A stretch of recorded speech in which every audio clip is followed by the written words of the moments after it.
भिंतीवर बसलेल्या आपल्या 10 वर्षाच्या मुलाला वडील म्हणाले, खाली उडी मार बाळा.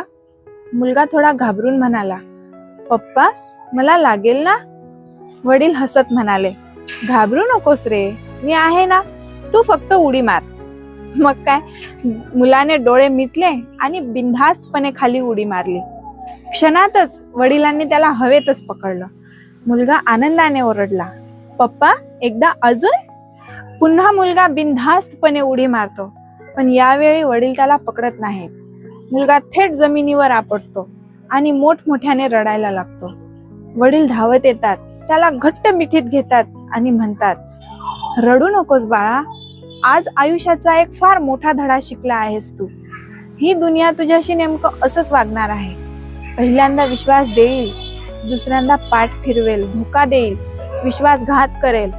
म्हणूनच लक्षात ठेव बाळा, आजच्या ह्या जगात कोणी कितीही आपलं वाटलं, रक्ताचं नातं असो वा जवळचा मित्र, डोळे झाकून कोणावरही विश्वास ठेवू नकोस. कारण आजच्या ह्या काळात कोणीच हे सहन करू शकत नाही की तू त्यांच्यापेक्षा जास्त यशस्वी व्हावंस. हीच आहे या जगाची कडवी पण खरी सच्चाई.